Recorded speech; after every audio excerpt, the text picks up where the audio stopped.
हमारे साथ मौजूद है वृंदावन बांके बिहारी मंदिर के सेवायत गोसाइयों के परिवार से। आइए इनसे जानते हैं कि किस तरीके से ये लोग विरोध कर रहे हैं एवं इनके द्वारा जो सांसद हेमा मालिनी को कल ज्ञापन दिया गया था, उस ज्ञापन के बाद क्या इनको आश्वासन मिला है और किस तरीके से इनको शांत किया गया है। आइए इनसे जानते हैं। जी, क्या नाम है आपका? जी, मेरा नाम पूजा है। कल आप लोगों की महिला मंडल सांसद हेमा मालिनी जी से मिले थे, क्या आश्वासन आप लोगों को मिला और क्या रहा? जी, उनकी तरफ से जब हम उनके यहाँ पर थे, जो हमारे प्रतिनिधि गए थे, तो उनकी तरफ से मतलब एक वर्बल सेटिस्फेक्शन था थोड़ा-सा। तो उसी के बिहाफ़ पे जो प्रतिनिधि बाहर आए, तो उन्होंने ये बोल दिया था कि भई हम आंदोलन 2-3 दिन के लिए स्थगित करते हैं। लेकिन उसके विदिन 1 आवर उनके स्टेटमेंट बिल्कुल चेंज थे। उनकी तरफ से किसी भी तरीके का हम लोगों के लिए कोई भी आश्वासन नहीं था। बस एक लाइन थी कि कहेंगे, बात करेंगे सीएम से। उसके अलावा वो किसी भी चीज़ से, किसी भी बात से एग्री नहीं करती थी। तो इसको तो किसी भी तरीके का आश्वासन माना नहीं जा सकता। जिसमें कि जो महिला प्रतिनिधि गई थी, उन्होंने उनको हर तरीके से समझाने की कोशिश करी थी अपनी बात कि भाई कॉरिडोर के अलावा भी बहुत सारे ऑप्शन हैं, बहुत सारे हैं, छोटी-छोटी चीज़ों से आप उनको शुरुआत कर सकती हैं। लेकिन उनका उसमें कोई मतलब सुनने में ही इंटरेस्ट नहीं था। वो बस एक सुन रही थी अपने किसी और दिमाग में, और लास्ट में उनका ये था कि ठीक है, कॉरिडोर तो बनना ही है। जो आप लोगों ने सबने सुना ही था उनका स्टेटमेंट कि भाई वो तो सुप्रीम कोर्ट का ऑर्डर है। लेकिन सब जानते हैं कि वो सुप्रीम कोर्ट का भी फाइनल ऑर्डर नहीं है। अध्यादेश भी कितनी हबड़-सबड़ में आया है, वो भी सब लोग जानते हैं। बट फिर भी उनका स्टेटमेंट है कि भाई वो सुप्रीम कोर्ट का ऑर्डर है, तो ऐसा है नहीं है। तो उनकी तरफ से तो हमें कोई यही कहेंगे, अब तो हमको कोई आश्वासन नहीं मिला, और ये जो विरोध है वो एज इट इज चलता रहेगा। और जब तक हमारी बातें नहीं मानी जाती है, नहीं सुनी जाती है, ये चीज ऐसे ही चलेगी। क्या आप लोगों को लगता है कि सांसद जी द्वारा आप लोगों को झूठा आश्वासन दिया गया है? बिल्कुल। पहले हमसे कुछ बात करके और उसके बाद अपनी बातों अपने स्टेटमेंट को ही पलट के अगर आप बोलते हैं तो वो झूठा ही होता है। इससे हमें कहाँ आपने कोई हमें ना तो मन में हमें आपने शांति दी, हमें यही लग रहा है कि हम लोग क्यों ही चले गए उनके पास में। सांसद जी स्वयं भी एक महिला है और आप सभी महिलाएं एकत्रित होकर गई थी। क्या आपको ये नहीं लगता एक महिला ही महिला का दुख या दर्द समझ सकती है? भैया यही तो हमारी पीड़ा है, हमारी पीड़ा को आप अपने आप ही बता रहे हैं। यही तो हमारी व्यथा है कि एक औरत ही औरत को समझ नहीं पा रही है कि अगर औरत का घर जाता है, पूरी नारी शक्ति हम लोग एक इसीलिए हुए हैं कि अगर औरत कहीं पे भी खड़ी हो जाती तो वो हर बल चल हर चीज से वो इतनी ज्यादा सशक्त हो जाती है, वो कुछ भी करने को तैयार हो जाती है। और हम इसीलिए अब उसी मुहिम पर हैं। हम इस अध्यादेश को वापस करवाएंगे। हम अपने घरों को, हमारे बच्चों को बिल्कुल भी ऐसे बेसहारा नहीं होने देंगे और हम अपने बिहारी जी के साथ रहेंगे। हम कभी भी इनको नहीं छोड़ सकते और इनफैक्ट बिहारी जी ही हमें नहीं छोड़ सकते। बिहारी जी ने खुद ही बोला था, ब्रजवासी वल्लभ सदा मेरे जीवन प्राण, इन्हें नेक ना बिसारी हो मोहे नंद बाबा की आन। उन्होंने अपने नंद बाबा की शपथ खा के बोला था कि मुझे इनसे कभी दूर मत करना, आप कितना भी कर लो, जहां हम जाएंगे हमारे बिहारी जी हमारे साथ जाएंगे। बात अगर ब्रजवासियों की जा रही है तो जैसा आप सभी लोग भी जानते हैं कि हेमा मालिनी जी को लगातार तीसरी बार सांसद भी आप जैसे ही ब्रजवासियों द्वारा बनाया गया। यही तो पीड़ा है कि हमने गलत देख लिया, हमने गलत चुन लिया। अब अगली बार तो हम करेंगे नहीं। हमने मोदी जी के फेस पे करा था। हम पार्टी को वोट देते हैं, हम इंसान को वोट नहीं देते हैं। हमने मोदी जी के बिहाफ पर उनको वोट करा था।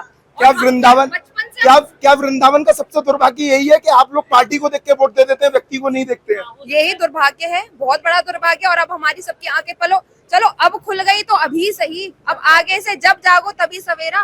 तो अब हम आगे से तो ये सब काम नहीं करेंगे। बिल्कुल एक हमारे ब्रज का ही कोई व्यक्ति होना चाहिए जो हमारी पीड़ा, हमारी व्यथा को समझे, वो तागे आगे हमें रिप्रेजेंट करे। वो बॉम्बे से आकर यहाँ पर कर रही हैं, उनको समझ में कुछ आ नहीं रहा है। वो उनको ना रज की महत्व पता है, ना वृंदावन की पौराणिक जो चीजें हैं उनका महत्व पता है, ना वो जमुना जी को उनने कोई आज तक उन्होंने किया ही क्या है, ना बिजली की समस्या उन्होंने सॉल्व करी, कुछ भी नहीं। तो इसलिए हमारा तो अब उनसे एकदम मन बहुत ज्यादा व्यथित हो चुका है। सांसद जी द्वारा झूठा आश्वासन मिलने के बाद अब आप लोग अपना विरोध किस तरीके से करेंगे? और बड़ा होगा, आप देखिए। अब आपको सरप्राइज रोज मिलेंगे कि आप ऐसे मतलब हम सरकार को झुकाएंगे और हमारे जितने भी हमारी स्ट्रेंथ आप देखेंगे पूरा। अब सिर्फ गोसाई ही नहीं, सिर्फ व्यापारी ही नहीं, पूरा वृंदावन के जितने भी सब गणमान्य लोग हैं, जितनी भी महिला हैं, पुरुष हैं, बच्चे हैं, सब आपको अब दिखेंगे यहाँ। आप कॉरिडोर को किस नजरिए से देखते हैं, अगर बनता है तो और नहीं बनता है तो? देखिए, कॉरिडोर को किसी भी नज़रिए से देखा जाए तो आम जनता के लिए तो वो परेशानी का ही कारण बनेगा। क्योंकि अब हम जो देख रहे हैं कि वो कह रहे हैं कि हम जनता की सुविधा के लिए कर रहे हैं, लेकिन यह जनता से ज्यादा उनकी खुद की सुविधा हमको नजर आ रही है। जनता की सुविधा के लिए तो बहुत सारे विकल्प थे, उन्होंने ना तो लोकल पर्सन को पूछा। आप घर तोड़ने को आमदा बैठे हैं, आप मंदिर पद्धति को बदलने पे आमदा बैठे हैं, आप मंदिर को अधिग्रहण करने के लिए बैठे हुए हैं। तो ये समझ नहीं आ रहा कि इसमें जनता का कहाँ लाभ हो रहा है। जनता आती है, वो परेशान है, हमको भी समझ में आ रहा है, क्योंकि उनकी परेशानी हम देख रहे हैं, लेकिन वो किस वजह से वो जनता नहीं समझ पाती। वो सारा जो प्रॉब्लम है वो बताती है गोस्वामी। सारा कुछ गोस्वामियों के हाथों में नहीं है, बाहर की जो व्यवस्था है वो प्रशासन देख रहा है। तो जनता को भी ये समझना चाहिए कि आप बैरिकेडिंग के खिलाफ बोलिए, आप फंस जाते हैं, आप रो रहे हैं, चीखने चिल्ला रहे हैं, परेशान हो रहे हैं, तो उसमें गोस्वामी क्या कर सकते हैं। रही बात कि वो कहते हैं वीआईपी दर्शन, वीआईपी अगर किसी को नहीं बन रहा है तो कोई जबरदस्ती नहीं बना सकता। हम भी और मंदिरों में जाते हैं, या तो हम लाइन में लग के दर्शन करें, अगर हमारी सुविधा है तो हम वहाँ पे 100, 50, 500 जो भी देना है वो दे के हम भी दर्शन करते हैं।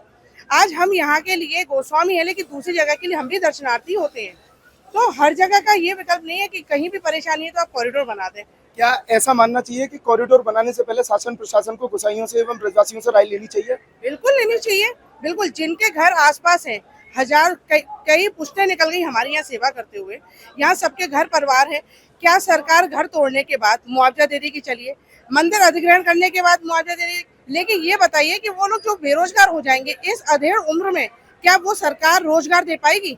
जो लोग बेरोजगार घूम रहे हैं, एक से एक लोग डिग्री लिए घूम रहे हैं, उनके लिए रोजगार नहीं है, तो क्या इस उम्र में नई शुरुआत करना हो पाएगा?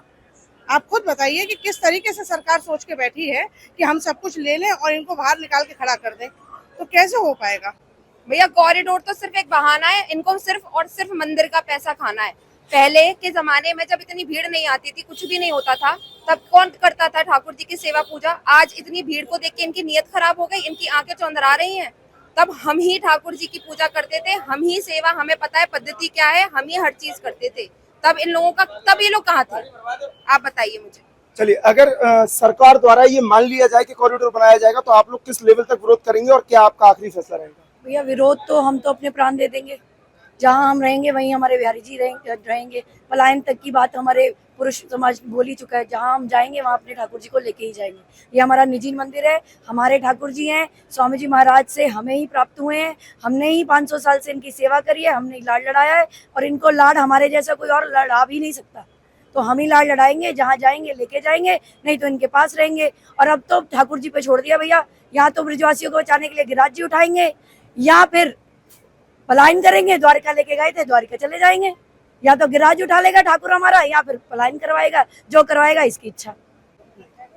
हम ये पूछना चाहते हैं सरकार से कि काफी सालों से ये मंदिर चला रहा है, अब जो बहुत सारे क्वेश्चंस निकल के आ रहे हैं कि हरदास जी के वंशज नहीं है, तो जो लोग माननीय लोग पूछ रहे हैं उनसे ये पूछिए कि क्या 500 साल से वो सो रहे थे? क्या उनके पूर्वजों को इनके बारे में कुछ पता नहीं था? जब गोस्वामी समाज ने ठाकुर जी की पूरी तरीके से सेवा भावना से, तब कोई भी व्यक्ति आगे नहीं आया, ना व्यवस्था दी गई, ना प्रशासन ना शासन कोई भी कभी आगे आके ये नहीं पूछा कि गोस्वामी जी आपको किस चीज की जरूरत है।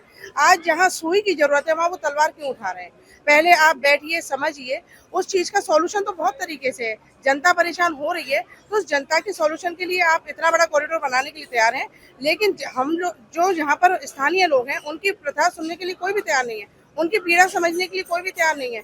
क्या वेटिंग रूम कहीं और नहीं बनाया जा सकता? क्या पहले एक पहल नहीं की जा सकती? क्या बाजार चौड़े नहीं किया जा सकता है?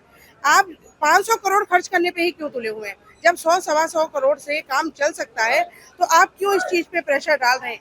आप जिस तरीके से बता रहे हैं, क्या ऐसा माना जा सकता है सरकार द्वारा कॉरिडोर बनाया जाना बिहारी जी की सुविधा के अलावा और भी कोई नीति हो सकती है? बिल्कुल हो सकती है, वो अपनी सुविधा देख रहे हैं, क्योंकि वीआईपी गाड़ियां मेन गेट तक आएंगी, जो उनकी सुविधा है। आप और जगह कॉरिडोर में जाके देखिए ना, आप काशी विश्वनाथ मंदिर में आप काफी साल, कुछ साल पहले तक जब कॉरिडोर नहीं बना था, आम आदमी जाता था, कांवड़ चढ़ाता था, वहां पर दर्शन करता था, सभी का जल ठाकुर जी पे अर्पित होता था। लेकिन आज देखा जाए तो वही वीआईपी लोग अंदर बैठकर दर्शन कर सकते हैं, पूजा पद्धति उन्हीं की चल सकती है, बाकी लोग तो बाहर से सिर्फ प्रणाम करके निकाल दिए जाते हैं। यहाँ पर जो अयोध्या में मंदिर बनाया गया है, यहाँ के लोग चीख के कह रहे हैं कि पुजारी हमको प्रसाद नहीं देते, परेशान करते हैं। तो क्या वहाँ पर जो पद्धति अपनाई जा रही है कि ठाकुर जी की एक झलक पाते ही उनको धक्का देके आगे निकाल दिया जाता है और चिनौरी का भोग पकड़ा दिया जाता है? तो यहाँ ठाकुर जी के प्रसाद के लिए अगर आप आगे आ रहे हैं तो कोई भी गोस्वामी आपसे मना नहीं करेगा, लेकिन आप सिर्फ गोस्वामी समाज को टारगेट करके चल रहे हैं तो एक अलग बात है। लेकिन अगर कॉरिडोर की बात देखी जाए तो कॉरिडोर के लिए और बहुत सारी चीजें हो सकती थी, लेकिन उन्होंने सीधी तलवार उठाई कि हम कॉरिडोर बनाएंगे। 2 लोगों के मरने पे आप कॉरिडोर बना रहे हैं। आज जहाँ जहाँ कॉरिडोर है, जहाँ जहाँ खुले मैदान पड़े हैं, क्या वहाँ पे सारी व्यवस्थाएं हो पा रही हैं? क्या वहाँ लोग सुखी संपन्न तरीके से दर्शन कर पा रहे हैं? क्या वहाँ वीआईपी सिस्टम खत्म हो गया है? वीआईपी सिस्टम कभी खत्म नहीं होगा, चाहे आप यहाँ भी कॉरिडोर बना लें। हमारे निवास स्थान को खत्म कर दें, हम लोगों को हटा दें, फिर भी एक समय ऐसा ही आएगा कि आम जनता बाहर से ही दर्शन करके एक झलक पाके निकल जाएगी। अभी लोगों की इच्छा होती है 10 मिनट खड़े हो जाते हैं, 15 मिनट खड़े हो जाते हैं। अगर उनको हटाया जाए तो वो लड़ने झगड़ने को तैयार हो जाते हैं। रोज इसी बात पे झगड़े होते हैं यहाँ पर, फिर गोस्वामी बदनाम किए जाते हैं। लेकिन आगे चल के जब कॉरिडोर बनेगा तो क्या आप सोच रहे हैं कि उस व्यवस्था से आप दर्शन कर पाएंगे? आपके लिए क्या मतलब पूरे रास्ते में एसी लगेंगे? नहीं। वेटिंग रूम कितने लोगों के लिए बनाओगे? आप 5 लोगों के लगभग बना दोगे, 10 लाख लोग होंगे, फिर कहाँ बैठेंगे? धूप में ही बैठेंगे, गर्मी में ही चल के आना पड़ेगा। अभी आपको छोटी छोटी कुंज गलियां हैं, वहाँ आप कहीं भी विश्राम कर रहे हैं, बैठे हैं, आप देख सकते हैं। पीछे देखिए, क्या इतने सालों से जो प्रशासन ने मंदिर को ले रखा है, तो क्या उन्होंने एक बार भी सुविधा देखी जनता के लिए? क्या एक भी पंखे लगाए गए हैं? ये जो भी चीजें उपलब्ध कराई गई हैं, कूलर है, व्यवस्था है, ये सब मंदिर की तरफ से दी जा रही है, कोई प्रशासन की तरफ से नहीं है। फिर भी गोस्वामी लोगों को आप टारगेट कर रहे हैं। तो हमने अपनी भक्ति प्रदर्शन किया है, उनके पास शक्ति है, सरकार से तो खैर कोई नहीं जीत सकता, पर माँ बाप सबके लिए बराबर होते हैं। तो इसलिए हम अपनी बात रख रहे हैं योगी जी से कि जिस उम्मीद के साथ हम आपको लेके आए थे।